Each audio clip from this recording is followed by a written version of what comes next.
Today's topic I really love. It's a question that came from one of you, and the question was, hey Joe, how do you get on the teacher's good side in middle school? It's a great question because I used to teach in middle school, so I give you the teacher's perspective that you're probably never going to get. Number one, they need to know you. Remember this. They are going to see not just you and the rest of the people in your class, but they're going to see 5 or 6 other classes with just as many people. So you're one of like 150 kids that they need to get to know. And beyond that, they need to know you in a positive way, which means they need to know that you're interested in being there. Once they know that, then you are golden. Then all you have to do is back it up with your work. Because different from elementary school, where maybe, that one teacher you didn't have such a great relationship with, but you're just kind of, that's it. You got the one. Now you've got at least 4, maybe 5, 6, or even 7 people that you need to get to know, and they're all different. They may have some similar expectations, but they're all pretty much different. Different personalities, so you need to get to know them. Now, here are my top 4. Once you've got these, then you are set up. Number 1, you need to get in there and introduce yourself and say hello. Sure, they're going to call your name on the roll roster when you're there with everybody else, but, really they're not going to remember your name unless after the class gets done, bell rings, everybody goes out, you walk out with your buddies, you say, hey, I think I forgot something. I got to run back in there real quick. When you run back into the classroom, you put out your hand, literally put out your hand to your teacher and say, hi, my name is, I just wanted to introduce myself and say hello, and here's where you finish it. Thank you for being here. Okay? That is awesome. That will set you apart.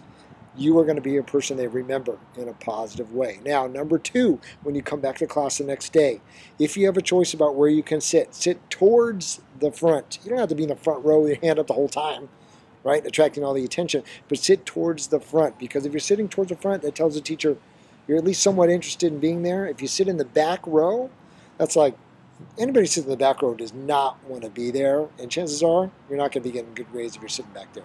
So an opinion is being formed about you right away. So sit towards the front. Number 3, do your best quality work on the first few assignments. There's kind of generic assignments where you're like, well, what are we doing this for? What does this have to do with anything? It has to do with a lot of things. And number 1 being, they are forming an opinion about you as to the type of student you are and the quality of work you're going to turn in. This is your chance to make a great first impression. So do your best quality work. If you've got to do it a few times to make sure the handwriting is neat, do it a few times, because they will make a judgment about the type of student you are based on that one piece of work. Now, number 4, and this is critical, you need to keep showing up. And by that I mean you need to show up there and ask the questions. And if you don't want to raise your hand during class, that's fine. I can understand that. Everybody, I don't want to stand out. I don't want to raise my hand and ask a question. Maybe feel stupid about it. But at least ask the question after class. Go back in and say, I really had a question about, I just didn't really want to raise my hand in class. No big deal. Okay? Beyond that, if you need help, ask for it. If you're not sure what's going to be on the test, teachers will help you. Don't think that you can't show up after class and ask. If anything, go after class and say, is there a time when I can talk with you today or maybe the next day or two about the test? Because I'm a little nervous. I want to make sure that I do okay. Any teacher in the world is going to help you out with that.